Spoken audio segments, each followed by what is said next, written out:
Ladies and gentlemen, Seahawks and football fans everywhere, a very warm welcome back to the We Talk Seahawks podcast. I hope you're all doing well. It is just about that time of the year again. It is draft season. It is just around the corner. I'm sure, like it is mine, it's one of your favourite times of the NFL calendar. Optimism is reset.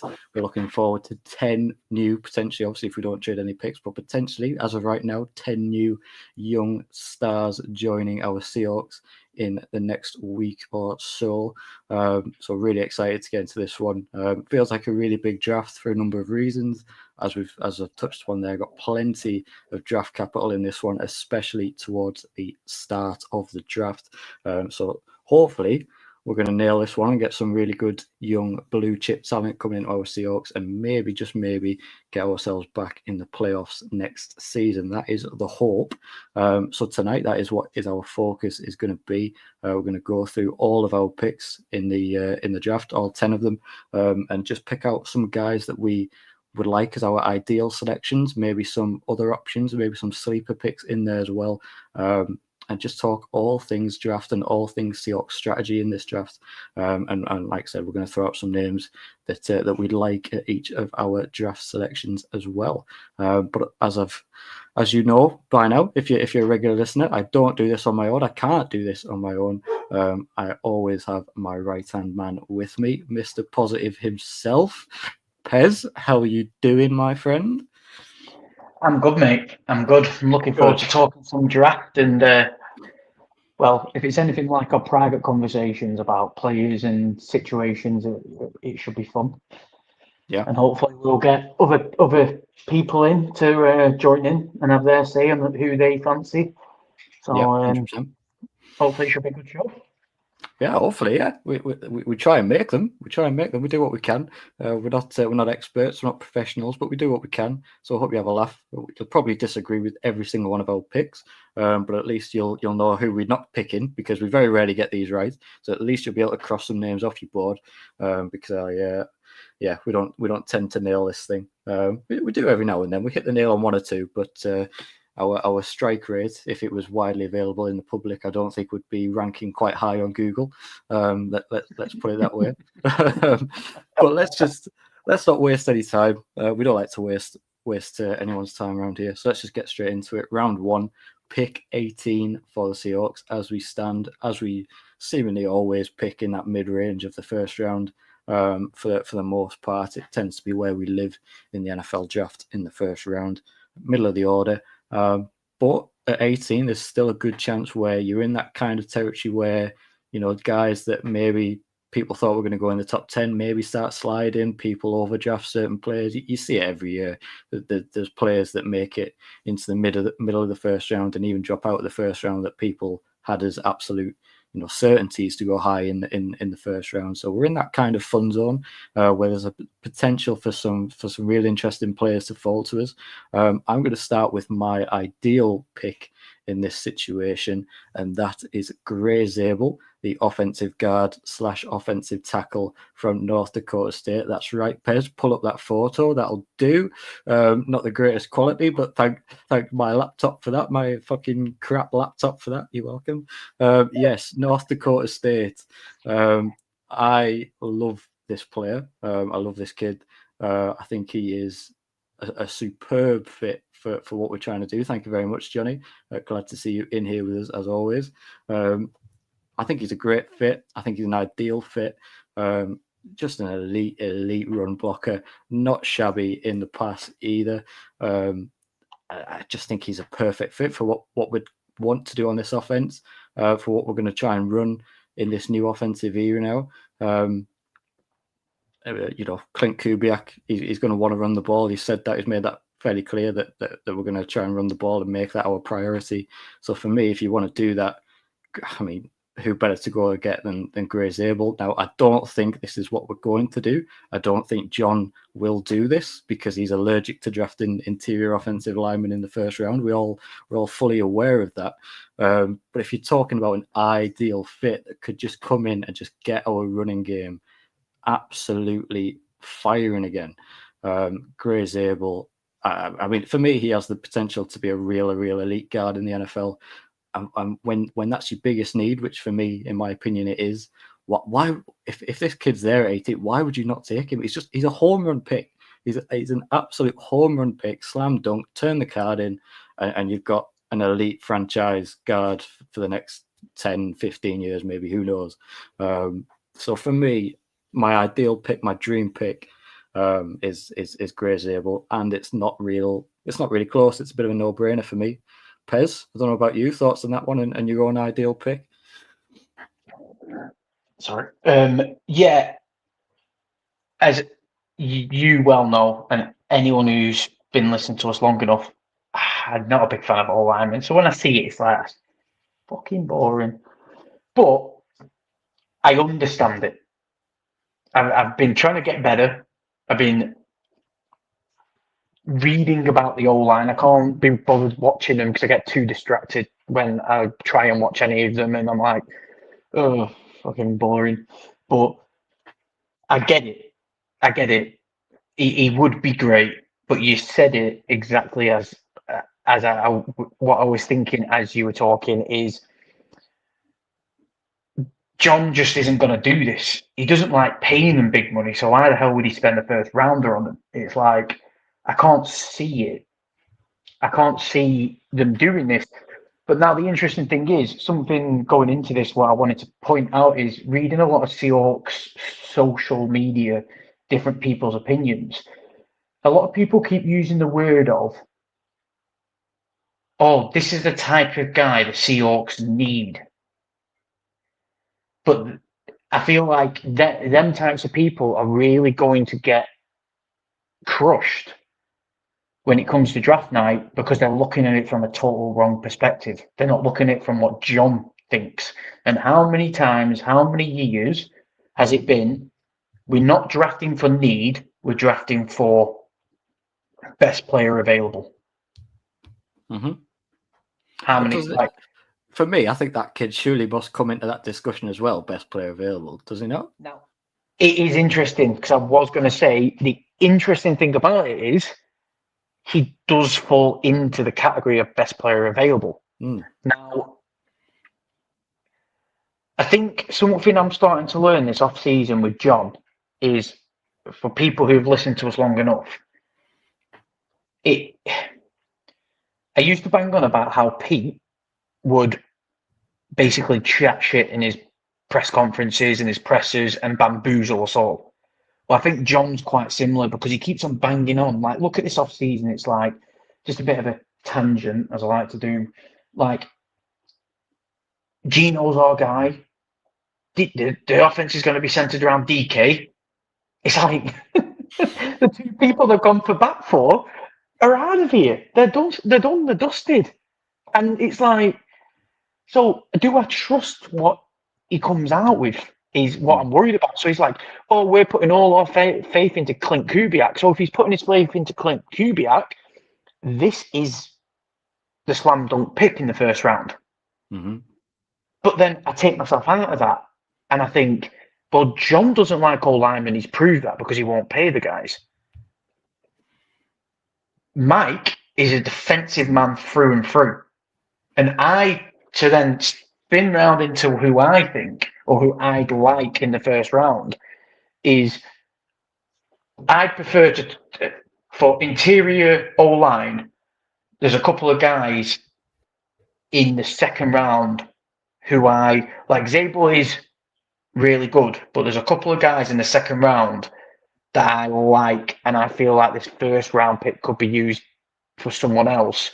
And the pick I fancy is either Jade Barron or how do you say his name? Imuwari.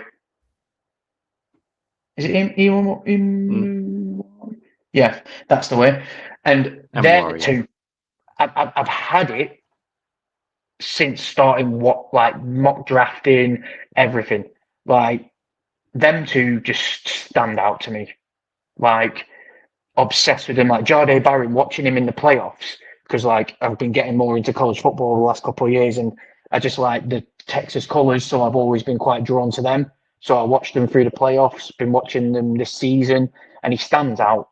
He stands out like you put him and Spoon in the backfield together, it'll cause an absolute fucking nightmare. And then the flip with Imuari, you put him in the backfield, and again, it just perfect Mike McDonald guys. Mike McDonald, listening to him, even though he's the head coach, I think he's still very much set in defensive coordinator mindset. Mm-hmm. Now, everyone likes to compare this team for the whole span of Pete and John. Now, look at Pete when he first came in. What did he really target? He targeted his defense because that's what he knows. I think Mike, it won't surprise me if he does the same thing. And them two guys fit.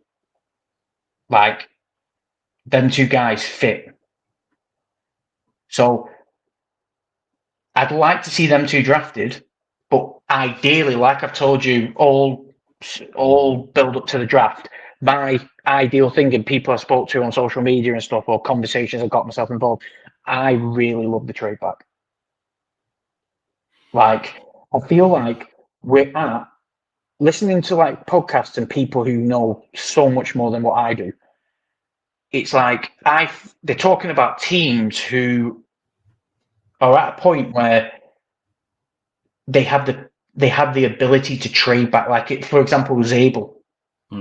Like, do we need to take him at 18? Is he still going to be there at the back end of the first? Because there's some teams, like listening to the experts nearer to the draft talking about teams trading back into the first to get a quarterback and like kind of doing the Texans type of thing and double downing. I just feel like we're kind of at a prime position. We might be a bit too rich at 18, but I also feel like we are at a prime position for a trade back with the likes of the wide receivers, like your guy, Ted McMillan, and a few of them wide receivers. Even though we could take one, there's teams in the back end who might be a bit more hungry. And then we trade back to the back end of the first, where Zabel's a bit more of a nicer pick at that spot for John to feel comfortable with. And then we pick up more mid-round picks. Like, every time I look at this draft and I do mock drafts and things like that, and I know these simulators, they're not accurate by any means, but I just get to the middle of a mock draft, what I do, and I'm just like, I love him. I love him. I love him. I love him. I love him. Like, there's so much depth in the middle that I feel like if we can just accrue them picks in the middle, that would be my ideal thing. So, like, I'd be on board with you if we could get that trade back and pick up a Zabels at the back end of the first, and we have multiple mid-rounders with the two back-to-back second-rounders. We could then flip for more capital somewhere. Mm-hmm. And again, like you always tell me every single year, it eases. It kind of, we might have more picks, but it eases the cap as well, doesn't it? Because we're picking 3 in the top 52. Yeah, I think it's 4 in the top 75 or something. That's a kind of a big chunk on the cap. And just knowing John, like before we kind of got into mediocre Seahawks, where we just kind of needed to stay competitive, like you see in the Steelers, we were trading back every single year. Yeah, I feel like we're going to get back to that philosophy. Trade back into the first, get that cap number hit down, and we could build from there. So that would be my ideal thing. If I was going to go offense, I'm just going to round robin this. If I was going to go offensive player, again, like I said, there's a couple of interior linemen I like in the second round. Ted McMillan is your guy. yeah. So I'll say my guy, and then we can have a bit of a thing of the wide receivers. But if I was going to go like an offensive player, I feel like Matthew Golden is my wide receiver. My only issue is with losing DK, the Ted McMillan, big body, tall ex receiver. does make sense. Yeah. But the thing I like about Matthew Golden is I feel like bringing in Cooper Cup, having JSN, having like an AJ Barner, they're all like a QB's best mate. I feel like that's what Sam Darnold needs. Like we've got Bobo, we've got Derek Young, who are big-bodied. Bobo not such. Derek Young's fast, so you've got them kind of big-bodied people, like players there.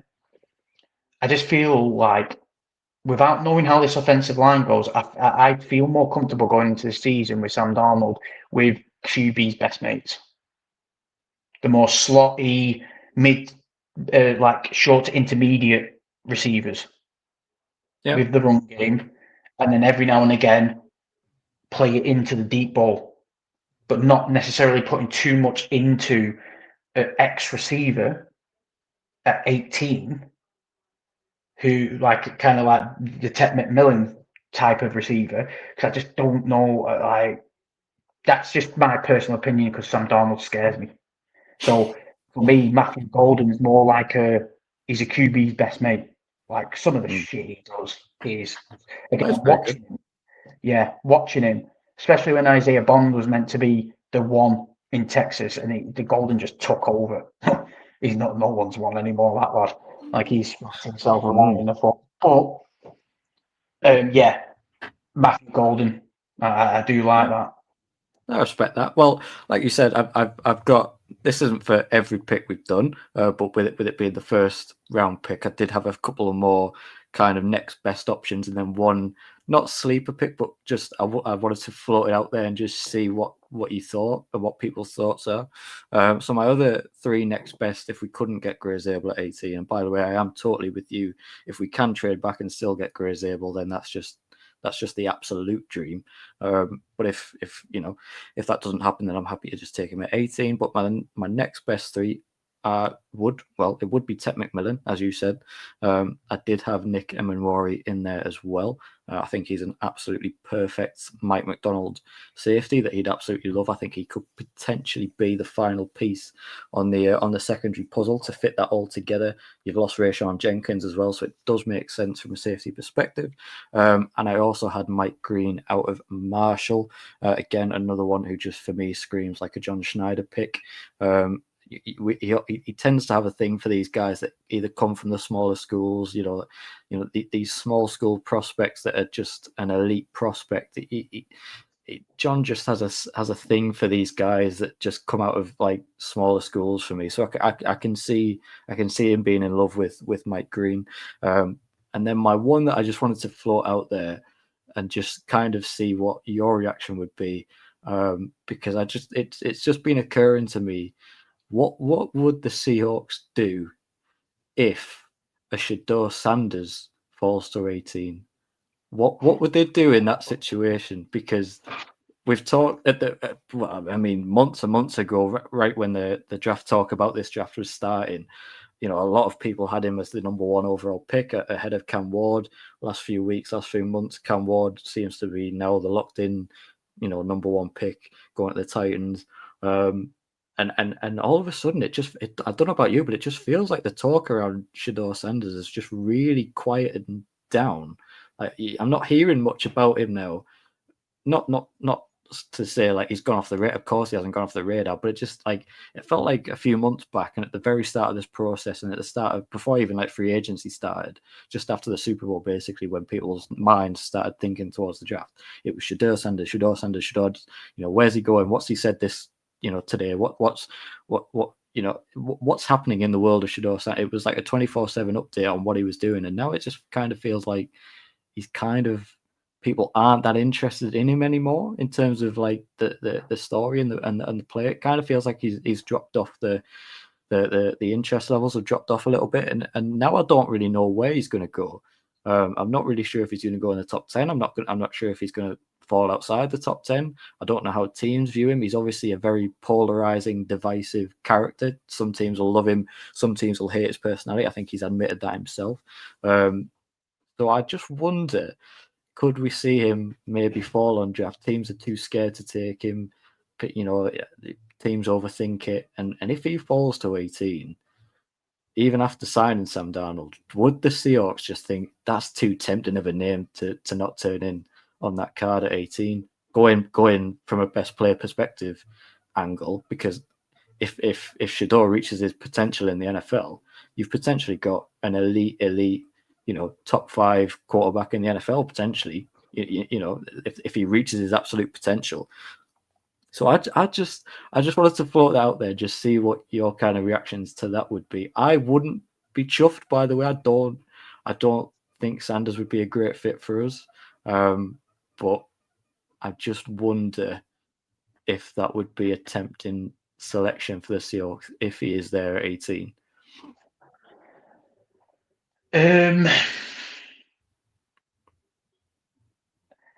thing with Shador is, for me, is he's shown the toughness.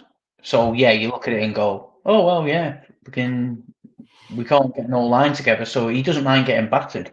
But do you know what Shador screams to me at the moment? He has some elite things, but I'm pretty sure they said the same stuff about Geno Smith before he came out. And the personality are exactly the same. I honestly could see him, if he goes to the wrong situation, being like another Geno Smith. The only X factor he's got is his dad. You know what I mean? Yeah. Like he's got Coach Prime behind him. Like who's got enough sway in the league for him not to end up just on essentially the waste heap for multiple years before getting an opportunity. So I know the recent talk is it's really cooled down on him, and it's like really cooled down on him, and people are like, oh, is he going to drop all the way and things like that. But I still think when it comes down to it, I still think he'll go probably, in my opinion, higher than what people perceive. And I don't think, even if he was there at 18, I think if anything, John would use that, like I was saying before, as almost like as a weapon to try and tempt someone to come and get him now. Yeah. I think that's my opinion on that. I would not be happy if I saw that. No. I'd be absolutely fuming. I think there's enough with the investment you put in Sam Darnold. There's enough quarterbacks in mid rounds that kind of suit the Kubiak way of doing things that I just feel like it would be stupid of them to do. I don't think they would. I couldn't see Mike just sitting there going, oh yeah, come on, John, let's go and do that. That's not going to make me look like an absolute prick. No, I don't see them. I don't see him falling to 18, and I don't see them taking him if he's there. I just kind of wanted to float that out there just to see what the kind of reaction to that would be. Do you have any, other picks or the sleeper picks for the first round pick, or should we get on to round 2? Do you know what? I've got he's a weird one, right? Because where you could probably put him into round 2 or you could put him into round 1. But so I'll say it like this. If we got a trade back to the late first, and I'm talking back end of the first, do you know what I would not be surprised they did? Is draft a cornerback. Yeah, and this is my logic. This is my logic. And you're not going to like this logic. I'll just warn you now. Right. But Rick Woolen is due a contract next year, isn't he? Yeah. Because his rookie year is coming up. Mm-hmm. Now, it would not surprise me if he goes the way of DK Metcalf. It would, honestly, when it comes to the crunch and the contract's up for renewal, if we kind of see, it's not so much true colours, because he seems like a genuinely nice guy, but he just gives me that vibe sometimes. Like he's a quiet, silent assassin. Like, he's got more edge to him. And he does show it off in games, like when he gets a bit heated and he gets a bit thingy, and you can see it there. Like him and DK have gone at each other in training. So he's not this like chilled, laid back guy as sometimes he shows. And I feel like they might look at it and go, just in case things go south with him, there's some corners in this league, in this draft, with some really good potential to maybe not pass on as a safety blanket, but also if they Reek resigns and everything's fine, they've got 2 true outside corners, and then Spoon can go full time. I'm just gonna roam and cause mayhem everywhere. You know what I mean? Yeah. Like I'm looking at Siobhan Revel Jr., Yeah. Maxwell, Hurston. They're the 2 that stand out to me. At the back end of the first, if we did do that trade back, it would not surprise me if you saw their names pop up. It really wouldn't. I think we've had. Didn't we have Revel Jr. in for a visit? Have I seen Yep. that recently? Yeah. Yeah. Yep. I can see that. I really like it because as a corner, I really like him. Yeah, oh, yeah. Again, another one who comes from that kind of smaller school, John Schneider. It has the feel of it. So I'm with you on that, and I do have some cornerbacks coming up potentially, maybe. So we'll get on to round 2, and we're going to start with my ideal pick.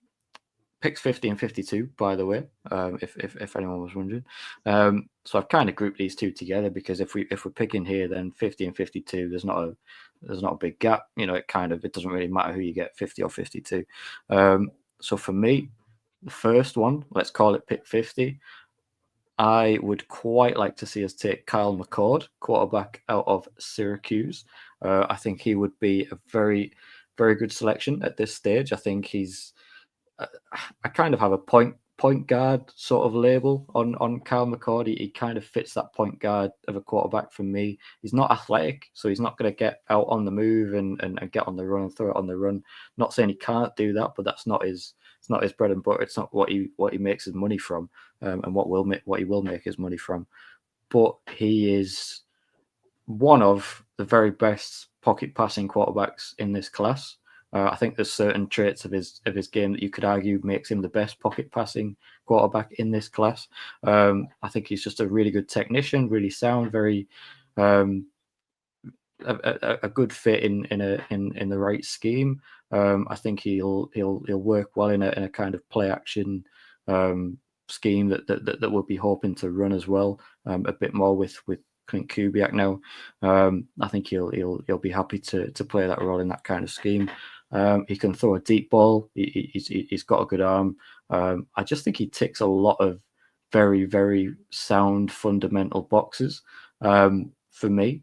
So I think if they're going to take a quarterback in this class, originally, again going back, a few months back, it was for me Jackson Dart in the second. I'd love Jackson Dart in the second. But now I kind of feel like Jackson Dart is pretty much certain to go round 1, in my opinion. I don't think you're going to get Jackson Dart falling in the second round. And like you said, Pez, if he is there at the end of the first round, I can see teams trading back into the first round to take Jackson Dart. So I don't think Jackson Dart is going to make the second round. So then I look to the next best options. I don't see Kyle McCord going in the first, but I think at pick 50, there's a very good chance he'll still be there. Great size. Again, not a great athletic profile, but if we can start protecting our quarterbacks better, and maybe a fully fit season of Charles Cross, Abe Lucas again, maybe we get some development from the young guys on the line that we've got. I think Kyle McCord could potentially come in when that offensive line is ready to really protect a quarterback, and take over and really be a really nice quarterback in the NFL for me. So I like his chances. And my second pick would be Jaden Higgins, the wide receiver out of Iowa State at pick 52. Let's call it pick 52. He seems to be a bit of a riser, in my opinion. I think he potentially, by when it's all said and done, could potentially maybe even sneak into the end of the first round by the sound of it. But if he's there at pick 52, I think again this is a case of just you turn the card in. Obviously, we don't know what they're going to have done at 18. If they drafted a wide receiver 18, then they're probably not going to go with Jaden Higgins if he's there at 52. But for the purpose of this exercise, Jaden Higgins for me, I think he's just does everything very, very well. There's not a definitive weakness in his game. If there is, it's probably maybe his blocking, but that's the majority of receivers anyway. That's not a standout flaw, and I don't think that's not saying he's a bad blocker. But I think if you were picking something in his game that would need improvement, maybe his blocking. But in terms of the main responsibilities of what we're going to ask him to do, if we were to draft him, he's got the speed, he's got the route running ability, he's got hands, he doesn't drop the ball. He's just a very, very, very good player. Like there's no clear negative for me. Really good athlete. Not quite that DK mold, but certainly not a small receiver. He is an X receiver. He's an outside, bigger bodied receiver. I think he's a really, really smart receiving prospect, and one that if you weren't to get a Ted McMillan, if you were to miss on a Golden or whoever in that first round, then that's not a bad consolation prize to get in the second for me. So yeah, Jaden Higgins and Kyle McCord at 50 and 52 respectively for me. Pez, your picks, please. I'm going to react to your Cal McCord one. That was a surprise. That was a curveball, Nice. should we say. I wasn't expecting that. I wasn't expecting him so high because I don't think we need to go that high. But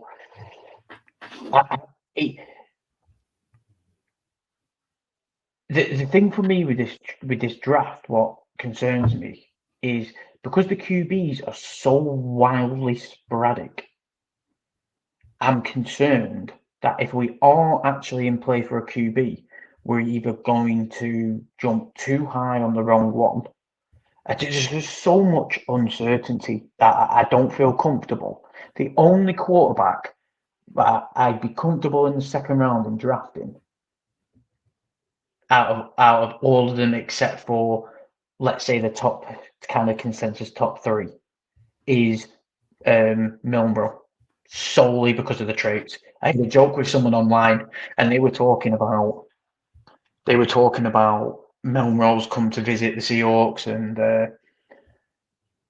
people started saying like why Milnrow might be the best fit for the Seahawks. So when he's the best fucking fit because when John's plan of trying to get this whole line working again fails, he can just go, Jalen, you're the starter, run past everyone and make me look good. Yeah. Like, as a bit of a joke, but like I do like Cal McCord, but I don't like his athletic profile enough that if we're not going to sort our whole line out, he's just going to get gobbled to death. But do you know what? His athletic profile looks bad, but when you watch him on tape, on film, he's quite quick in game. Yeah. I think he's got what I bang on about these bang average quarterbacks. What would put him in good stead in the league. I think he's got that awareness. His awareness is quite high, and that's why when he gets rolling, he gets moving. So he has actually got speed there when he runs, but I think it's his awareness that helps him out because he's got pocket awareness. Whenever I've watched him, and that's something I've always banged on about Gino not really having pocket awareness. Sam Darnold's kind of shown he doesn't really have that pocket awareness. So they're these high-touted, talented quarterbacks, but without a solid old line around them, they don't have the pocket awareness. Whereas that's one thing I do like about Kyle McCord. I like his pocket awareness. Mm-hmm. But that one threw me so early from you, but like, fair enough in a way. For me, I'll get on to the two interior linemen I like. I am not a fan, I'll say it right now, of picking back-to-back. Not a fan of it. I feel like it's a waste and we could, because we've got one in the third, or we've got 2 third rounders, haven't we? We've got 2 third rounders, yeah. Yeah. So I like the 4th and 5th round. Like when I do my mocks, obviously it might not be like that. And when the draft comes, I might be like, fucking keep them 2 picks and get them 2 guys right now, and I'll be screaming at you. But my 2 old linemen I like in the second round, and they're kind of roughly projected to go around there, is I listened to his name before we started, but I've talked too much shite that I can't remember. It's Jonah Savia from Arizona Mm-hmm. and Wyatt Millen from West Virginia. Okay. The reason why I like them both, because they both kind of are the similar guy. They can play inside and outside. They can play all over the line. And when I look at our past history and the way John does stuff, they kind of scream John Schneider comfort blankets. Because, oh, look at all the 12s. I've drafted you this old lineman who can play all across the line. That suits me well, and you get your your old lineman, so shut up type situation. So if we got one of them 2 in the second, I'd be so happy. In my opinion, that's one. And then my second would be, it's hard because I rambled so much shit in the first. Like no one actually knows where my chips fall for the player I wanted in the first. So I'll go with we picked up. I'll go with we picked up Matthew Golden. Yeah. It tees up to the 3rd round because I've got a 3rd round guy who I really like. So with that being said, I feel like as you look at the kind of mock drafts and the boards, and that's all I'm going off. I'm like no guru who can magically guess what's going to happen. But for me, I like the 2 edges from Ohio State. Yeah. JTT, Tuimoloau, I think his name is JT Tuimoloau, Yeah. and Jack Sawyer. I don't Yeah. understand why people hate the guy. Like they don't hate him, but no one talks about him. No one's buzzing off him. He's kind of just like old man Jack. He's never going to make it. Well, for me, I watched that playoffs, and one thing no one talks about that guy is, oh, he did 5 years and but everyone's like, oh, he's like a 5-year starter in college and he's 24 or 25. I'm rambling shit here. I've got his name right in front of my nose, so I'll actually give you the age. I say that, and it's not as easy because this stupid thing doesn't. 1 second. Right, here we are. Jack Sawyer is 20. He's only 22. Right? He's only 22, so he'd be 23 when he starts in the league, right? And people he's almost like blacklisted when people talk. Like they talk about all these edges, and it's like Jack Sawyer, no chance. But do you know what I love about Jack Sawyer? He's a leader. He's a leader. He's like a leader of men. And what's one thing? Does it say how many years he did in college here and draft boards? It's been about 5 years, hasn't he, in college, Jack? Because he stayed, didn't he, to win the championship this year with them. So I am right in what I'm saying. No, 4 years. 4 years. 4 years. So I listen to all these draft podcasts and all this, that, and the other. No one really talks about Jack Sawyer.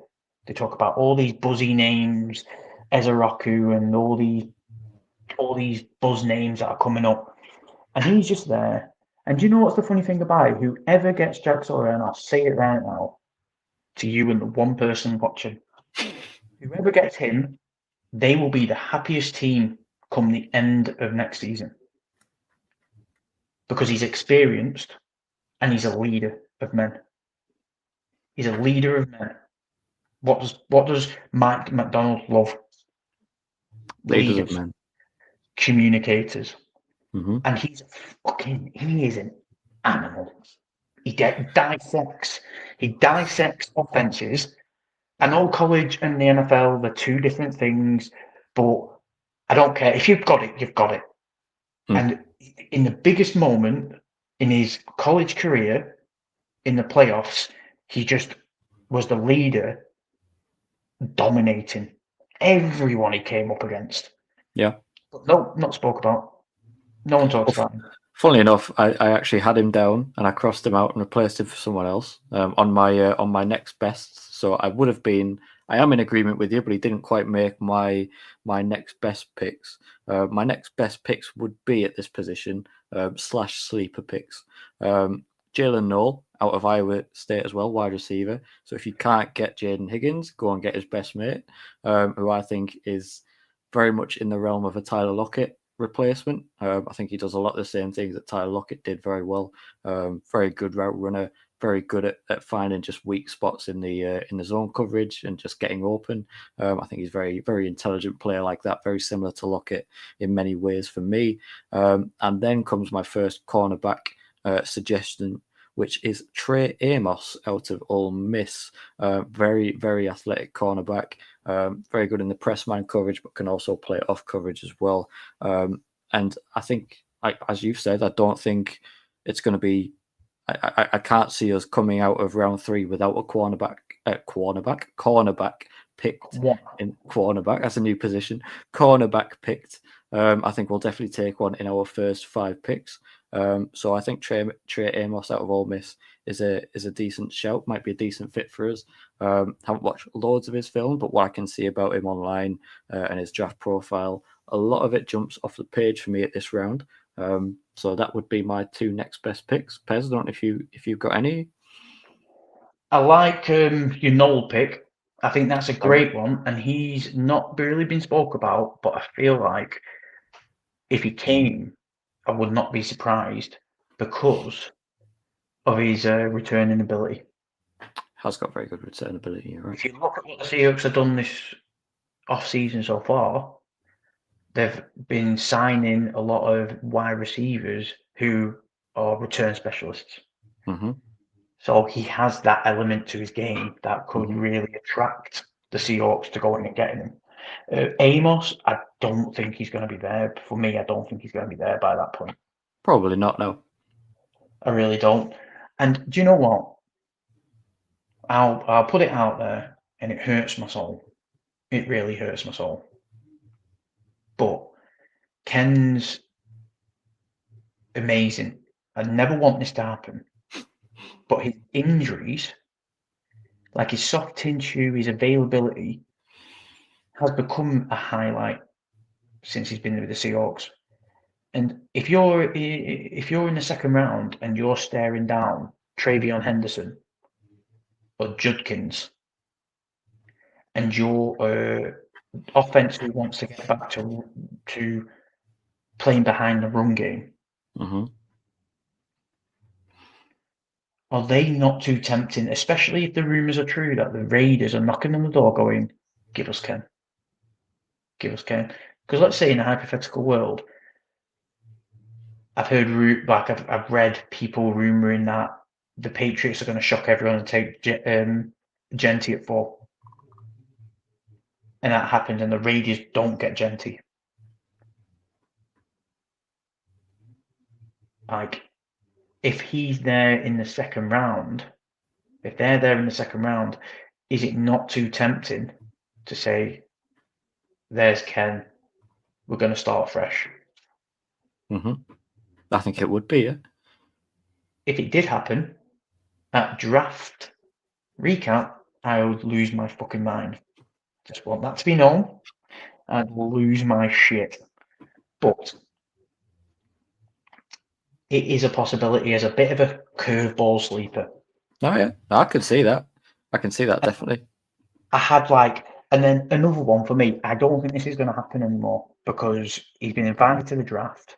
I feel like when it all is all said and done, his traits are too off the chart for these kind of simple-minded owners to not be like, we can make it work, and Milner would just go in the first round. Like that, to me, I think he was like all this negative press on him. I think he's going to inevitably end up in the first round. If he's there in the second round, I'd probably take him. Be an interesting one. He certainly fits more of what we're trying to do at the minute, I think, in terms of the offensive line. I think he'd have better success than Kyle McCord would right now. But there's certain fundamentals of Milroe's game that I just don't think he's a sound NFL starting quarterback. For me, I see glimpses, but then I also see things that I just can't. I don't think he's a great passer, really, particularly short to intermediate. Yes, he's got a good arm. Yes, he can scramble, but in terms of dissecting defenses, reading coverages and stuff like that, I'm not sure. I'm not sure with Jalen Milroe, but I wouldn't be against it because I can see the project and I can see the potential that if he can do those things, then you might have a very, very good quarterback on your hands. So I took you because only because of the range, because like looking at where we're picking and the rough consensus of where these two players are going to go, it's kind of like I can't really put them in the where we're picking in the third. So I'll chuck them here in the second, and I'll give you see what your opinion is of them. Let me just find the names. Two players that I think when I read about them and watch the highlights that stand out to me as a Seahawksy type player. One not really been spoke about much. Well, they both haven't. No one's really spoke about them unless you here's a draft deep dive into each positional group and then they come out. Is Demetrius Knight from South Carolina, the linebacker, and is it Braden Swinson, the edge rusher from LSU? Them two really intrigue me because more so Demetrius Knight, the linebacker. Yeah. Even though we've got Tyrese Knight and obviously Ernest Jones, I still think we're really thin at true linebackers. And reading his profile, another leader. So you've essentially got a three-headed monster in the middle who all are great at communicating. What's one of our biggest issues we've had for years now, and I know Mike's come in and I've been a big banger of, it's a new thing people need to get out of. Oh, we've been like this for years, because it's like Mike's not Pete, we're brand new. But what's the thing that's really hindered us is communication. Why don't you just have three linebackers who are all standout communicators, solid in coverage, brilliant in run defense? He is. Every time I'm not drafting, he's there. He is a go-to for me every single time. I just like his highlights and the read up. Like we use Draft Buzz, so it's easy. We're in the same realm of consensus of reading what we're reading, and he's just a standout to me. So I wouldn't mind, depending the way the draft was, if we traded back in the second to gather more fourth and fifth rounders and generate more middle rounds, like I said about in the first round, and take Demetrius Knight, because I feel like he could be an absolute monster in this defense. I like Knight. I think, as you said, there are clear things that he is a leader. He is very good in pass coverage from what I've seen. He's got a good athletic profile, big linebacker as well, 6'2", 6'3", I think. So he's a nice big kind of, not that Tyrese Knight and Ernest Jones aren't big, but I think he'd instantly add that physical element to our linebacker group from a stature perspective. So I like Knight. I think that would be a sound pick. I wouldn't be unhappy with Knight in the second round. And Swinson, was it that you said? Yeah. Swinson, yeah. I can't remember what his sack numbers were, but I have a feeling they weren't where I would have liked them to have been from a second round kind of guy. I can't remember off the top of my head, but some good physical attributes. I think. I think he's about in that kind of 6'3", again 6'4" range. I don't think his 40 time is anything to jump off the page. I just think he's a solid athlete. I don't think he's an outstanding athlete, but I think he plays the pass better than he does the run from what I've seen and from what I've heard. Like I said, I can't remember what his sack numbers were. Well, if this was just last year, what it looks like, because this can't be through his whole college career, he got 8.5 sacks, 4 fumbles, 59 tackles, 31 solos. 8.5. I feel like he's just slept on. 8.5. It's solid. Yeah. Again, it's what I mean. It's not like he's a guy that doesn't. That's probably why you're saying that he's getting slept on. He doesn't jump off the page to me. But I think when you look into him, and if you were to look into him, there is actually probably a solid pick there and a solid player there that is potentially getting lost because there are better athletes and there are better producers in and around that kind of area that we could take. So maybe one to watch. Let's get on to round 3 then. Picks 82 and picks 92 for the Seahawks in round 3, starting with pick 82. For me, my ideal pick at this spot would be Jared Wilson, center out of Georgia. I think he is the best center in the draft by a fairly considerable margin as well. I don't think anyone comes really that close to him. For me, I think maybe you could make the case for Jake Majors out of Texas, but other than that, I think Jared Wilson for me is the standout center in the class. Very, very, very good athletic profile for a center. 4.84 40-yard dash for a center. He's a very, very good athlete. Jumps off the page. Has good pass blocking, good run blocking. Just a very sound player. He looks like an intelligent center as well. Reads the game well. So I just think if round 3 kind of feels like about the right time for the Seahawks to take a center. Kind of, it's not too early, it's not too late. It just feels like a nice kind of time to address the center position. And I think if you're doing that, and Jared Wilson is still on the board at pick 82, then for me, I think he'd be a really sound pick, best center in the class for me. And that is, of course, a need for us, in my opinion, a big need. And at pick 92, I've gone with Elijah Arroyo. I think that's how you pronounce it. Tight end out of Miami. Again, I've gone a little bit athletic heavy on the guys that I've picked. I picked a lot of athletic guys, which sounds silly when we're talking about NFL draft prospects. They're all pretty much athletic, but athletic in terms of the ones that jump off the page a little bit. I wouldn't be opposed to going Tyler Warren or Colson Loveland in round 1 if either of those are at 18. But if you don't want to take those two kind of blue chip tight ends, if you like, then I think Elijah Arroyo, if you can get him in the 3rd round, I think it's potentially might go in the 2nd. But if he's there in the 3rd, again, not an athlete that jumps off the page. He's not running an unbelievable 40-yard time. I think it was something like a 4.7. But just a really, really sound tight end. He runs short routes very well, runs intermediate routes very well. Good hands, doesn't drop the ball, good blocker. So for me, those are my 2 picks. I don't know about you, Pez.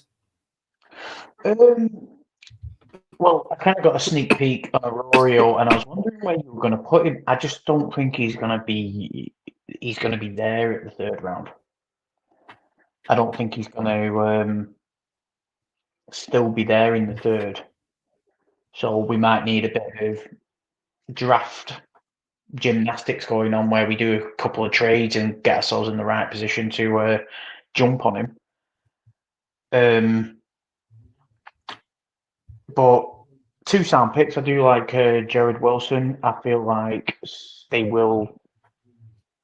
They've had glowing comments on him, so I would be very happy. But yet again, best centre, quote unquote, by far. I think that's gonna just make him go a lot higher than what people think. Like, I just think someone's gonna jump on him, like say a Panthers team or like something like that, who's a bit O-line needy, and I think they'll shoot the gun quicker. But I don't mind majors.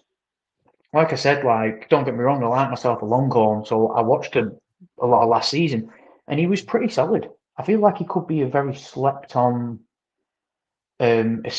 piece when he gets into the NFL and transition. But if that transitioned, two good players I like personally. Like I would not be fussy over them.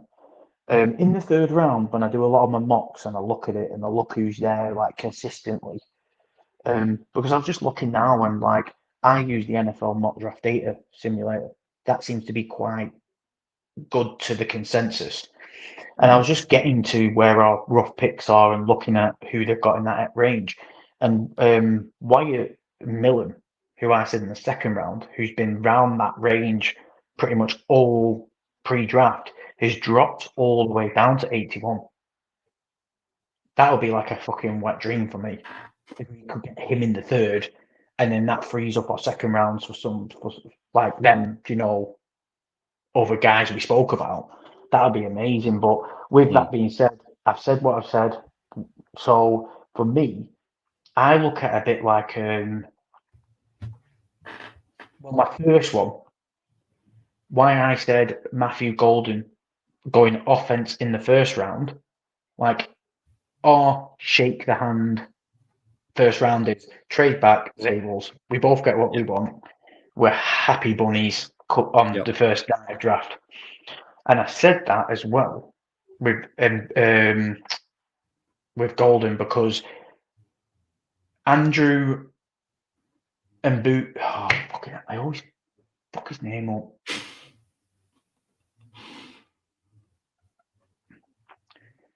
Cuba. Oh, fuck. You can get there. I don't think I can. Like, I get it in my head, and it's so easy to see. It's Mukuba. MUQ. MUKU, sorry. Oh. BA. Right. Yeah. No, I'm not attempting that. Right, 1 minute. I'm going to have to. He's going to wind me up because it's like I'm disgracing his name. Well, it's not like you are disgracing his name. I've already kind of done that, haven't I? Right, 1 minute. Let me just listen. I get the pronunciation right. Oh, Jesus. I've got to do this, all right? No one's watching anyway. It's fine. This is a freebie. Oh my God. I've clicked on the only.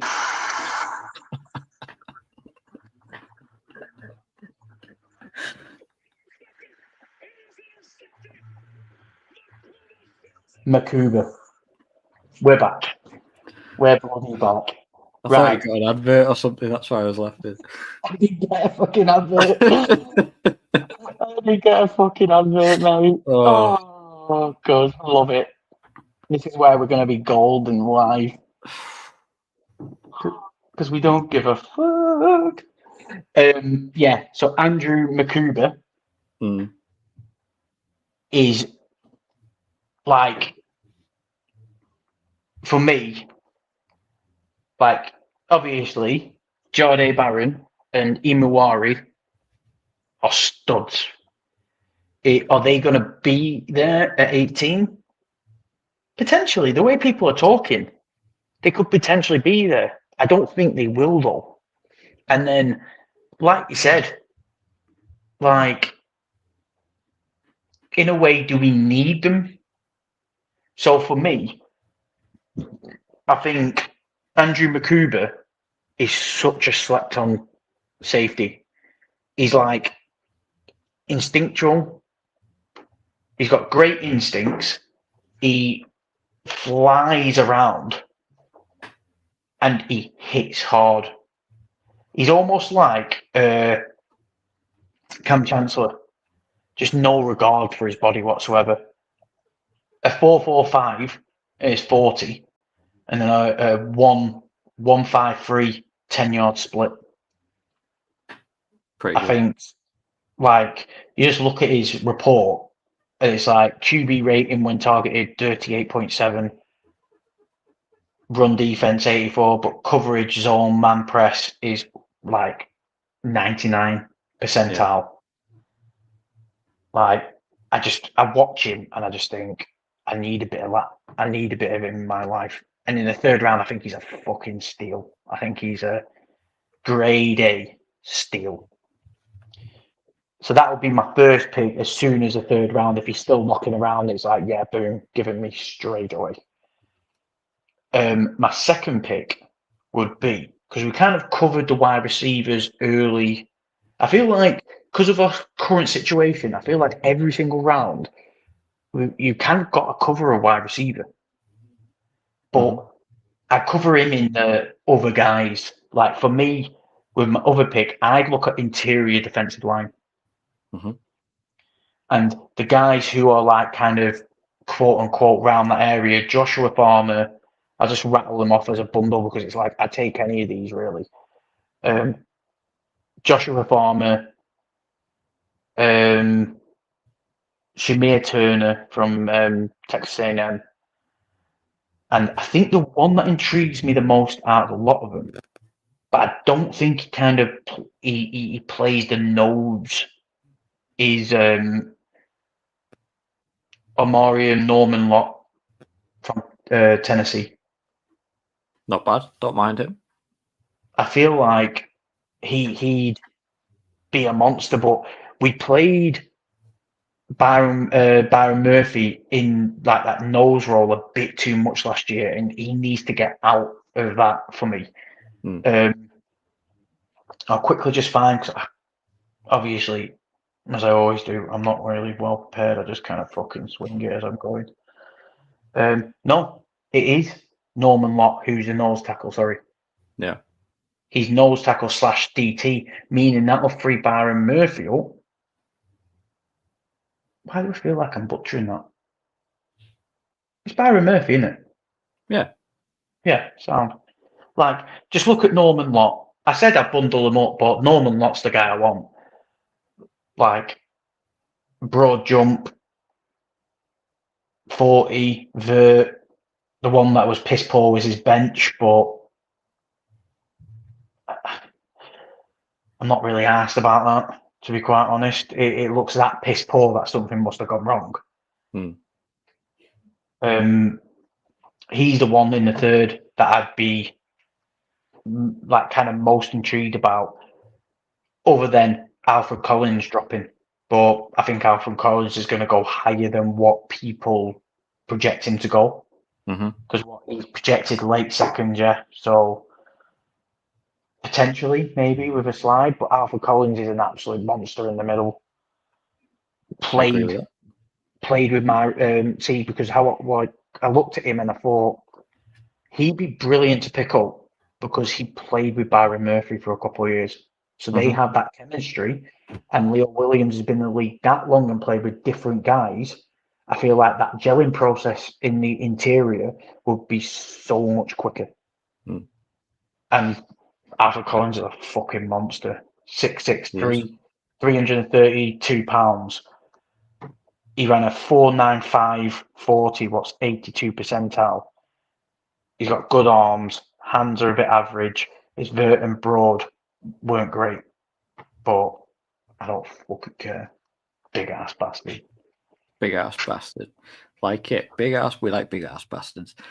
Sleeper picks then. I'll quickly run through my two picks, my two other next best picks in rounds 3, 82 and 92. For me, I had Kevin Winston Jr. down, safety out of Penn State. I think he's one of the biggest sleepers in the draft class. Great athlete, does everything well. Tackler, pass coverage, leader.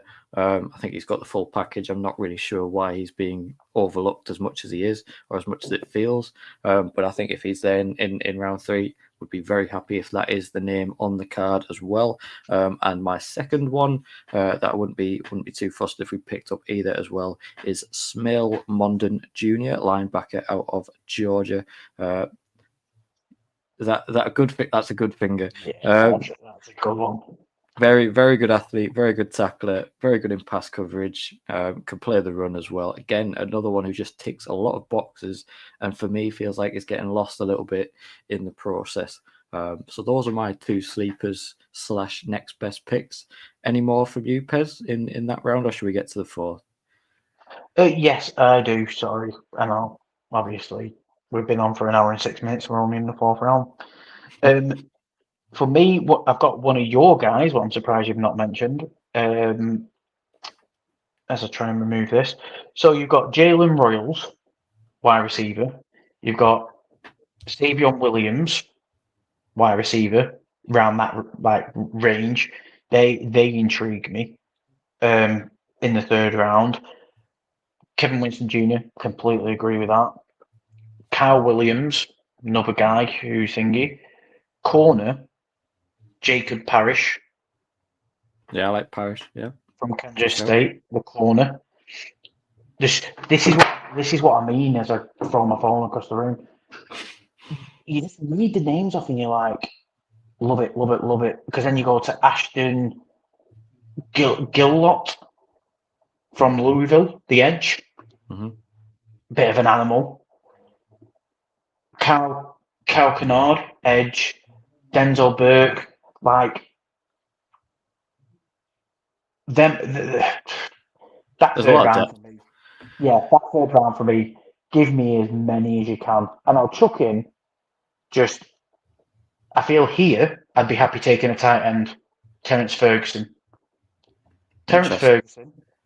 I'm not putting him in my 2 because the guy who I'd really like is in the 4th. As I got overexcited and start fucking chucking my shit everywhere. Ty Robinson, another sleeper for me who I won't mind there.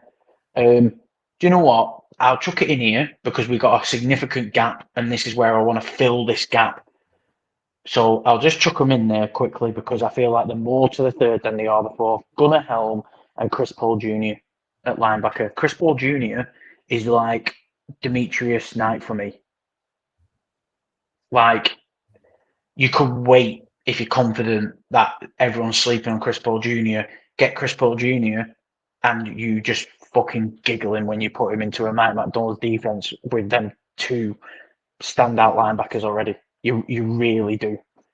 Nice. Like, look at the depth of it. You've got Darian Strong corner, Virginia Tech. You've got Danny Strutzman, linebacker from Thingy. And then you chuck in the quarterbacks, Quinn Ewers and what's the fucking Will Howard. Will Howard, yeah. I personally, my quarterback to fit a QBX system is Will Howard. I love the fact that he's getting I love the fact he's getting so disrespected, because if we can sneak him in the 3rd or 4th round, I'd just be giggling to myself. And I know you're not a big Quinn Ewers fan, but I feel like in a QBX system, Quinn Ewers would suit the way we're trying to lay out our current offense. Short to intermediate. We don't need to chuck anything deep. We don't need to get pretty. Use the run game, short to intermediate, quick start, fight. That's how Quinn Ewers is really good in that motion. So, yeah. Okay. Yeah, I agree with a lot of those sentiments, to be fair. Round 4, pick 1 through 7, as you said, bit of a gap to round 4, so maybe the Seahawks will look to fill that gap if we can, and quite a big gap to round 5, as we'll come on to as well. But round 4, pick 1 through 7, just the one pick in this round at this moment in time. And for me, I very much like David Walker, edge / outside linebacker from Central Arkansas at this pick. His pass production, his sack production, is just off the charts for a guy who's projected to go at this stage of the draft. Over 31 sacks during his 3 years in college. 2 of his seasons had double-digit sack seasons. A whole bunch of tackles for loss as well. I think over. I'm just getting his stats here. 63 tackles for loss over 3 seasons, as well as 31 sacks. His final season had 23 tackles for loss, 10.5 sacks, and 55 total pressures. And this is a guy who isn't even a true edge. He is also an outside linebacker, and for me, I think he's potentially projects better as an outside linebacker at the next level. It's what I would be taking him as. It's the position I'd be writing on the card if I was picking him. So David Walker, for me, I think if you can get a player like that of that production at this stage in the draft where he's projected to go, that again, just another player that screams Mike McDonald to me, in terms of a bit of a ball of clay that you can do whatever you want with, and a guy who's shown that he can get to the quarterback at a very, very, very good level, and a very good rate. Not an amazing athlete, not a bad one by any stretch of the imagination, but I mean, some of his stats, you're looking at it and you go, the only reason he's at this kind of round projection is because of the school that he's coming from. If this was a kid coming from a proper, like an Ohio State or a Michigan or a top college program, to me, his numbers would put him in would have to put him in the first round. If he produced those numbers at those kind of programs, he'd be in the first round.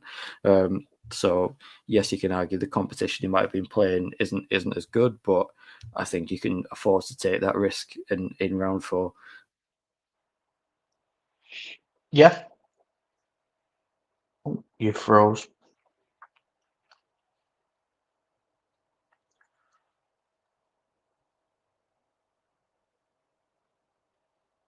Well, it looks like James is froze, so I'm back. yeah, back. I'm back. I was going to have to try and wing that on the fly, but no, I completely agree with everything you said there. Yeah, I do like that pick at that position. I just feel like we're going to do some trading to fill them gaps. I feel like the gaps need to be filled because there's so many pieces in these mid to late rounds where there's so much talent hidden that I feel like Mike and John are just going to be like, we need to fill the gap in the 4th and 5th round. But with that being said, how do I do this? Because now, like in the back end of the round, I kind of go, I've filled wide receiver, I've filled O-line, I've got my safety. So I kind of just like go almost into best player available. I don't really care type situation. So for me, I'd be looking at that spot. I'd be looking at Lathan Ransom, the safety from Ohio State. It is beyond me why he is just nowhere to be seen. No one's talking about him, nothing. Because yet again, he'll be going into the season and he'd be 23 years old. I started something before, got off on a tangent, but I listen to these like draft podcasts and they say, oh yeah, quarterbacks with loads of college experience like Jaden Daniels and CJ Stroud. Look how well they've done in the league, but no other position that is any relevance to. Mm-hmm. All the guys who spent 4 or 5 years in college and are 23, 24 years old, it's like, nah, they're no good. Spent too long in college then. It's like, what am I fucking missing here? Like, what am I actually missing here with these players who, on the biggest college stage, have like produced? Like Ransom, watching him in the playoffs, he just looked like he was just an animal, just like kind of like gave you that buzzy feeling of like just hard hitting, hard nosed football. What you kind of want to see back in Seattle. That's what I want to see. It might be a bit early because there's a bit consensus on different things, but again with D line, Vernon Broughton from Texas. He's someone in that 4th round range, and for me, it's. Do you know here's one for you? I took one for you. What I feel's wild, and you might be able to enlighten me. But what the fuck happened to Ollie Gordon? I'm with you on that one. I don't know why he's getting lost in the draft process.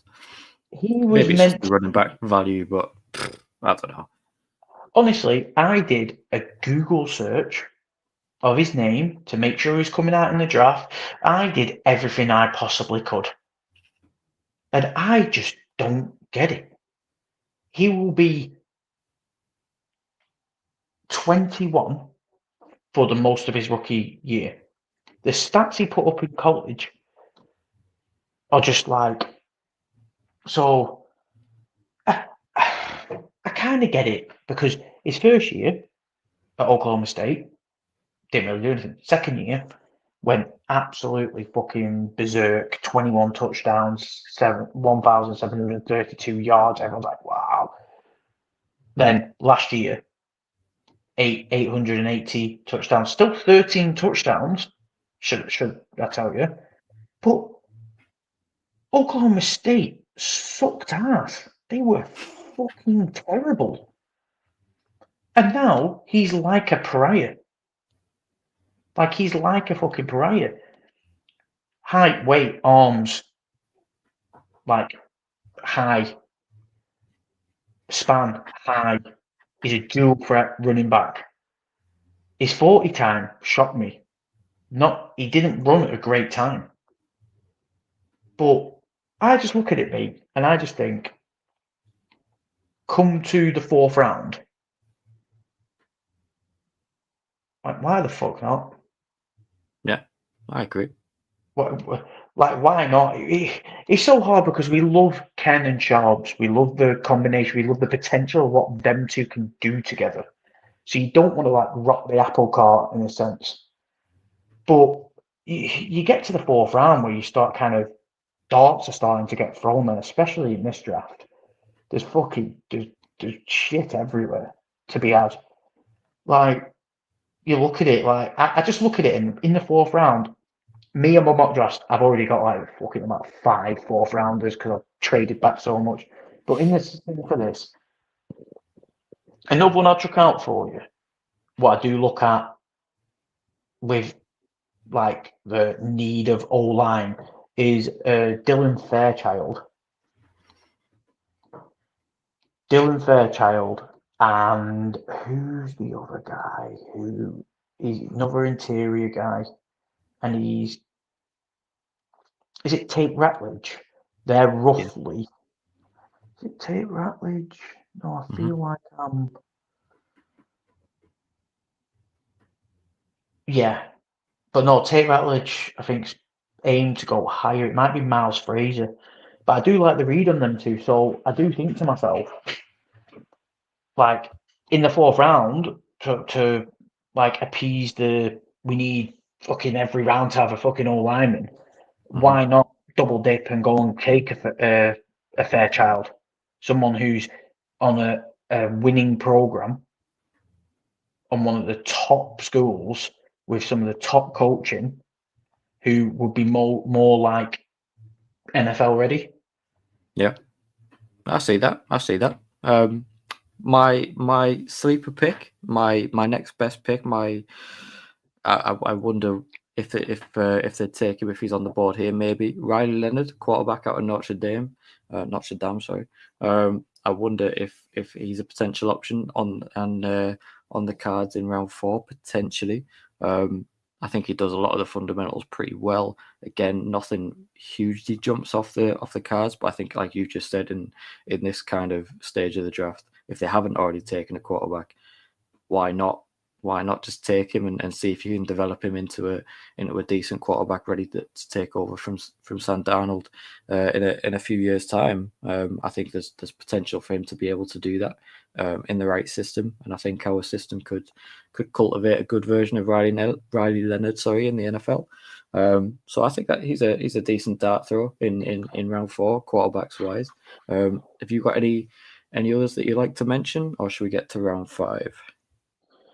I do like the Riley Leonard.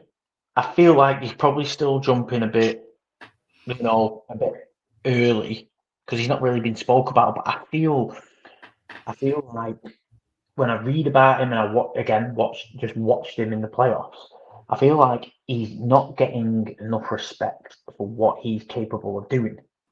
It's a bit like the CJ Stroud thing with me. Everyone was saying, "Oh yeah, but he can't. We're coming into league. We can't throw a deep ball." We had the conversations. You were a brash young guy. I was a CJ Stroud guy because the one knock on CJ Stroud was he's from Ohio State and it's a QB friendly system.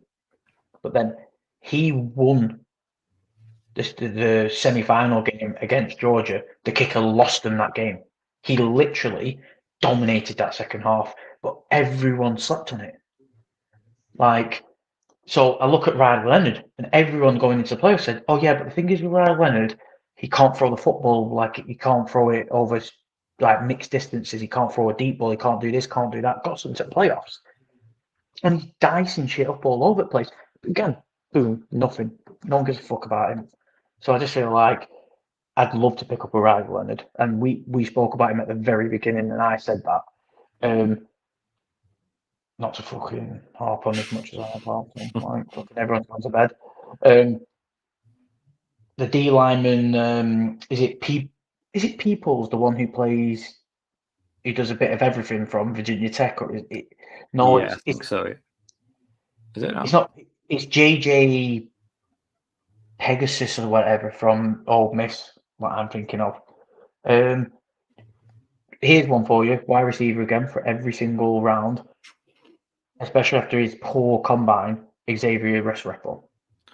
Well, it's funny you should have him because I've got him as one of my sleeper picks for round 5. I think he'll go a little bit later than round 4, as partly because of what you said there, partly because I think he's just getting lost in the prospect in the depth of the receiving class. But whilst we're on him, for me, again, one of the biggest sleepers in the class for me. He just does everything very, very well. Whenever I watch him, I just kind of go, he's really good. What are people not seeing? Like you see him torching defenders, catching a load of touchdowns. And you're just like, he's really good. Like he's a really decent little receiver. Like I'm not really sure what people are like. Are people looking into things too much? Are people reading into things like what's the big knock? What's the obvious knock on his tape? Why he would fall into day 3 of the draft? I don't really see it. I think he's a day 2 receiver, if anything, not a day 3 one. So I absolutely love Xavier Restrepo on day 3. And whilst we're on to it, let's get to round 5 quickly, and then we'll get to round 7. My 2 picks in round 5, 172 and 175 is what the Seahawks have got. So again, no big real gap. So just mash them both into these 2 picks, either one. My first one, Ty Hamilton, defensive tackle, Ohio State. Very, very good athletic profile again for the position. I think he plays the pass and the run fairly well, and pretty good for a prospect at this kind of range. I think he could be a really good, solid, rotational defensive lineman in the NFL. Maybe never a full-time 3-down starting defensive tackle or 3 technique in the NFL. But I think as a guy in the rotation in round 5, if you're going to get, there's a lot of value to taking a good, solid rotational defensive lineman in round 5. If that's what you get in a career solid guy. I think there's a lot of value to that in round 5. And my other one would be LaQuint Allen, running back out of Syracuse, however you say it. Again, like what we've been saying here, it does feel like, the Seahawks always take a running back, pretty much, give or take, just because you can do so much with them. not even to be even if you want him to be a kick returner or a special teams guy, you just can't help but take a running back in the draft. We always do it. Every team does it, and I think this is where they might take one in the Quint Allen if he's still there. I think he broke all kinds of records at Syracuse, ran for well over 3,000 yards in his career at Syracuse, a load of touchdowns, broke a load of records, a load of school records there. I think he could be a really, really solid Ken long-term replacement. Potentially does a lot of similarities to Ken in terms of he's a very, very good pass catching back as well. From what I've seen, very good. I think he had about 800 yards receiving last season for Syracuse, which is very, very, very healthy for a running back. Very impressive, but can match that on the ground as well. Knows how to find the end zone. A load of touchdowns. Like I said, big yards. Load of school records broken. So I think if you can get a guy like him in round 5, pretty good value for a running back at this stage for me. So those are my 2 picks for round 5. Pez, do you want to rattle off yours and then we'll get to round 7? Yeah. So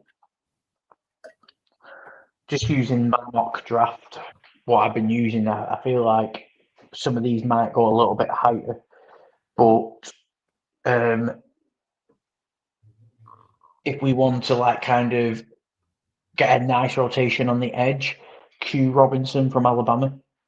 I read about him and I feel like, why has he been buried so much and no one's speaking about him? Like, obviously, from our position, we can only read. I feel like he'd be a really good pick, especially from a program like Alabama. I'm just going to rattle off a cluster, just like, my guys in that round, what I like. Kobe King. So I'll just do it in position, and hopefully you can keep up with me, because there's a few like I feel will be in that area. So Zay Fraser, I think he'll probably go higher. That's why let's get some more fourths and we can pick him and Reek together. You got Zay Fraser, Kobe Bryant, the corner, and Zay Alexander, the corner from LSU. You got Jalen Reed, the safety, Winston Jr.'s partner, who I think is just being buried in a depth chart like there's no tomorrow. Ty Hamilton, you shouted him out, so I don't need to speak about him, like him. And then you go to the edges, you got Q Robinson and Baron Sorrell from Texas. I feel like because of all their D-line quality higher up, he's kind of just been left to the wayside and no one's really looked at what he's capable of. And then linebacker is the Kobe King and Jack Kaiser from Notre Dame. Like it. So they're like the cluster. I would not complain about any of them. My that was the round I'd take Riley Leonard. Yeah. If I took Riley Leonard, that's where I'd take Riley Leonard. Tight end, Gradston from Syracuse. Yeah. And then a kid who if you want a big-bodied receiver, and I make chuck you on you'd like, is Dante Fortin from Tennessee. You're stealing my picks. That, for me, that little list there, just give me something from there, and I'll be happy with life. Well, funnily enough, the one of the sleeper I had in round 5 was Antoine Powell-Ryland, an edge from Virginia Tech. Again, very good sack production, very, very much like him at this stage of the draft. And I actually have in my round 7 picks for 2, 2, 3, and 2, 3, 4, our final 2 picks of the draft. I actually have as one of my picks. If he gets here, it's a bit of a dream pick. I don't think he is going to make it to this stage of the draft. It's a little bit of ambitious, but this is why it's an ideal pick, a dream pick, would be Dante Thornton Jr., wide receiver out of Tennessee. I do think he's getting absolutely lost in the process. Very, very good downfield ability. 6'5", 4'3". I think he ran a 4.3 in the 40 from what I remember. Just an unbelievable athletic profile, but don't discount his short to intermediate game as well. I think from what I've seen of him, he looks like he's a very big contributor in those areas of the game as well. He's not just a one-trick pony, which can be a lot of the cases for these receivers in, if they get to round 7, is he just a one-trick pony? I think Dante Thornton Jr.'s got a lot of tools in his toolbox, and it fits that DK kind of clone DK replacement mold perfectly. I don't think he'll get to round 7, but this is a dream pick. So I've got him as one of them. And the other one, we've got to take an offensive tackle. And the one I've gone with is Caleb Rogers out of Texas Tech. Very, very, very good run blocking ability for a player at this stage of the draft. I think he'll be a very, very smart kind of backup in terms of this. I'm not drafting him to be a franchise offensive tackle. I'm drafting him to be a far better backup than what we've had in recent times. When you think of Stone Forsyth at right tackle and plodding on with him for 2-3 years, or however long we had to endure him for. I'm not sure on Mike Jarrell personally. There was flashes of some potential there, but there was also a lot of flashes of, I can see why he went undrafted. I think he went undrafted, didn't he? I don't think we actually drafted him. Maybe I'm wrong. I can't quite remember. But it seems like too big of a project there, potentially, maybe. So maybe Caleb Rogers. I think he's played right tackle, left tackle, and guard from what off the top of my head from my notes. So a really nice kind of backup player that you can just get in round 7 that can fill in if we have injuries. He can fill in pretty much anywhere on the offensive line, and has proven that he can play to a decent standard in pretty much anywhere across the offensive line. So in round 7, I think that those getting that kind of value out of a player is really interesting. And I'll finish with my 2 sleepers as well. And I'll finish with you, Pez. My 2 other sleepers that I had here on my next best: Kieran Reed, linebacker out of Utah. Nothing jumps off the page athletically, but I think if you just watch the tape, and I'll go back to, this is a point you made earlier in this pod. I can't remember about which player. Was it Jack Sawyer? I think it was probably Jack Sawyer when you're talking about him at Ohio State. Just a natural born leader is Kieran Reed. Whenever you watch him on film, he quite clearly got the captain's dot on his helmet. Or if he didn't at Utah, then I think he wouldn't. He has that kind of potential in the NFL, or at least on special teams, to be a captain of special teams, something like that. But I think when you watch him, if you don't look at his athletic profile, and if you just watch the tape, and if you just watch him play, you'll actually see a very smart linebacker. Very good fundamentals, very sound, can play all facets of the game pretty well for a linebacker at this stage of the draft. So he's one that I think would be a really.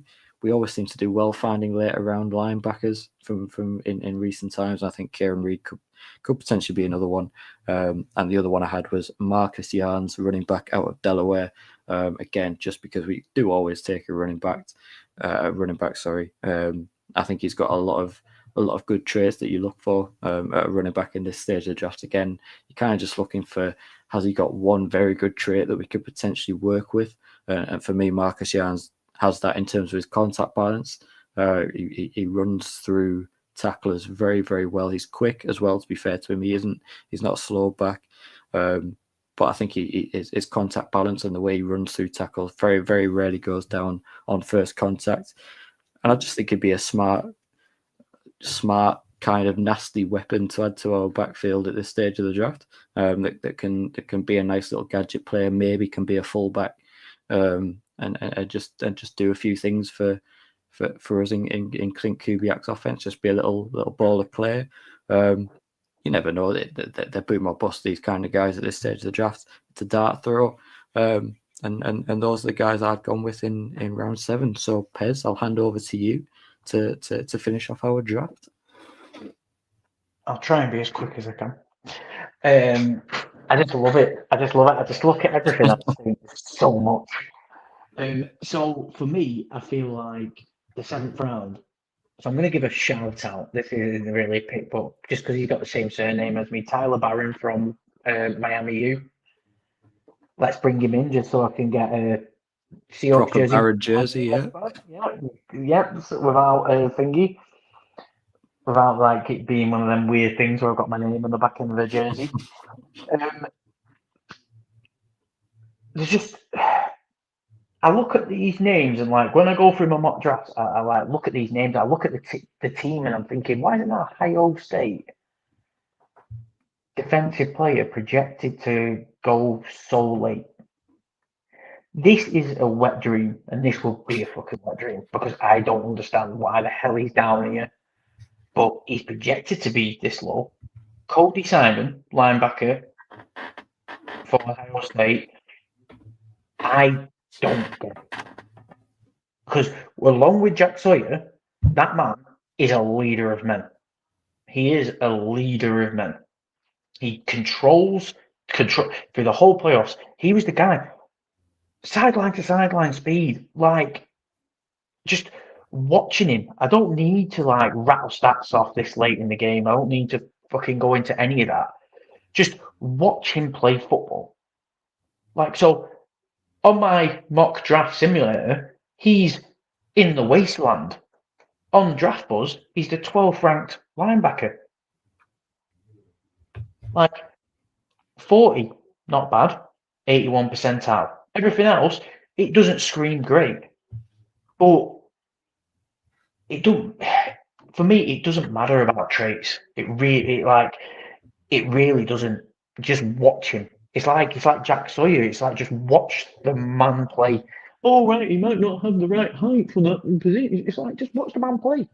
He might not have the right height, but he goes and fucking bends people in half. Like you know what I mean? He literally destroys people. He's a fucking flying wrecking ball. Put that with Ernest Jones, Tyrese Knight. See you later. Game over. Like that doesn't seem right. But from the simulator I use and I've been going off, and I think it's the most accurate to the consensus. He's there. I'd take him in a fucking heartbeat if I could. So that's one. The second one is where has he disappeared to? So here's where I'd take a running back. There are two Michigan running backs. Michigan were dog shit last year. Mullins still managed to accrue himself. I just had him up, but because there's so many names here, I've been like reading. I've got so many freaking pages open. But so, it's Mullins. 40 time wasn't great. A 4.62, but do you know for wide receiver for RB3? Like because we still do have McIntosh. Mm-hmm. And I still think, I think he's a two-time national champion, and he was like the lead back for Georgia. Like, I've still got faith in him. But if they don't have faith in him, I just look at this and I think last year, in an absolute dog shit Michigan offense, he still got 948 rushing yards, 5.1 yards average, 12 touchdowns. Right? So you think, that's all right for how dog shit. Like you watch college football, I watch college football. They were terrible. And then you look at Devin Edwards, the other Michigan running back. You think, all right, okay. Dual role running back, 22 for this year, just turned 22. 40 time, a 4.44. 10-yard split, a 1.51. 90 percentile. A vertical, 90 percentile. Bench, great. Hands, great. Weight, arms, and height are a bit, but as an RB3, I just think they could be fucking steals then. They could be absolute steals at that position. So I kind of look at that combination. I like that combination for me. And then I just round robin some picks like wide receiver again because at the moment we're a bit of a shit show. So we spoke about him, and he's a bit like a utility belt. Where has he disappeared on my screen? Nick Nash. Correct name. San Jose State. Like ex-quarterback, wide receiver. I think played some fullback. You know, kind of. He sounds like a QB's wet dream. For what he's looking for. And there's another Ricky White from UNLV. He's a name to throw in there. And here's a name for you, right? You got Will Shepherd, wide receiver from Carolina. I'm intrigued to see your point of view when I say to you, Terrion Ingram Dawkins from Georgia. Terrion Ingram Dawkins. D-line versus edge. See, I've never heard of this guy, but I was listening to Phil Jakes and Mel Kiper's podcast, and he spoke about him. He talks. Mel Kiper has these orange crushers, and he started talking about him, and basically saying he has got the attributes to be an absolute monster. But I think he's had some, like maybe, I think when he first came to Georgia, he had some like personality kind of problems. He wasn't happy. He wanted to leave, and then he committed himself, and he had his best year once he committed himself. And he showed what he's truly capable of. And I just think get him with Dirty on the D line, with Leo Williams and Jaron Reed, and you could create an absolute fucking monster. And obviously Lawrence, who's there now, get him with them old heads, and he could be an absolute steal. Like you said, I don't know much about the player, but just looking at his profile, three sacks last season for Georgia, which isn't bad for where he's playing, and for the role that he played there. 6'5", big guy, but his vertical is very good, 36 centimeters, big broad jump as well, 124 centimeters, which puts him in the 95th percentile for that category. So definitely has clear athletic traits as to why you can see he plays for Georgia, why you could see Georgia recruited him. Yeah, I mean, as you've said, I mean, these are the kind of prospects that you do take a dart throw on at this stage of the draft, that guys that maybe haven't had the perfect off the field kind of, not that he's a problem or anything like that, or no kind of, as long as it's nothing like too serious. If you're just taking a dart throw on a guy who you think maybe just needs to do a bit of growing up, and once he's done a bit of growing up, will actually make a lot of teams look silly for not taking a chance on him. If the ability's there and the potential's there, and like you said, you're just going to take a chance on, take a bet on him taking more growth as a man as he ages and gets into the NFL. Then yeah, absolutely, I'm all for taking those kind of boom or bust projects and prospects at this stage of the draft. And you can't discount a Georgia defensive lineman. You just can't do that. You do that at your own risk. So I'm up for a Georgia defensive lineman in round 7. I'll take a chance on one of them any day of the week. But as I said at the start of this podcast, everyone, draw a line through every single name that we've said tonight, because the Seahawks won't be drafting them. That's just how it goes with these kind of things. We will come back to this after the draft and see. I'll be keeping my notes. I'll be keeping a note of Pez's picks as well, so I'm sure he will be as well. And to see if we do get any of these right. I'm confident on our chances of one or two. I think we might get 1 or 2 right. I think that's pushing it though. I think I'll take 1 out of 10. I'll take that. That's probably better than what I had last year, even though I can't remember who I tipped up last year. But no, draw a line through all these names. At least now you know who we won't be picking, so you can funnel down your options and look at guys that we will be drafting instead, because none of these guys are going to be wearing green and blue. But we'll see. We may well be proven wrong. But from next week as well, we're going to get straight back into the draft as well on this.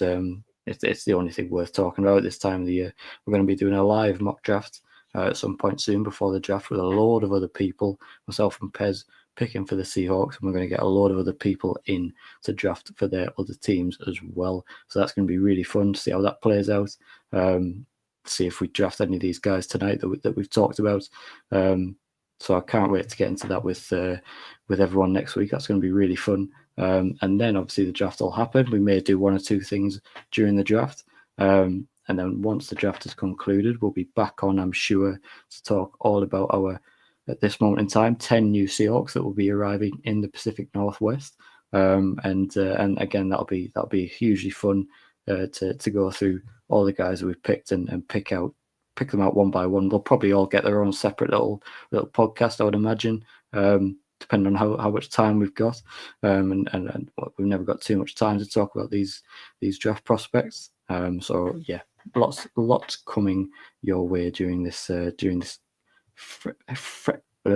can't get my words out. Frantic. I was going to say frenzy there, and then I realised there's no, like, forensic isn't a word.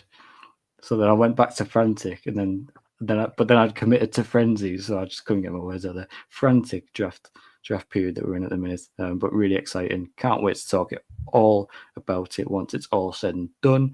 But for now, thank you all very much for tuning in. You can find us on social media. X is the place to be. Mr. Pez runs our X. You can go at We Talk Seahawks. Find us over there. I've got it on good authority that we'll be getting better on X as well, so you can look out for that. I will try.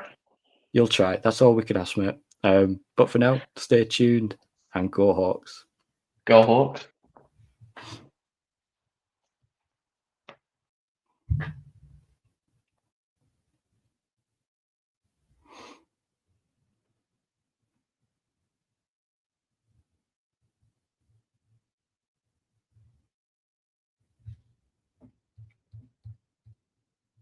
That's the wrong thing. I'm sorry.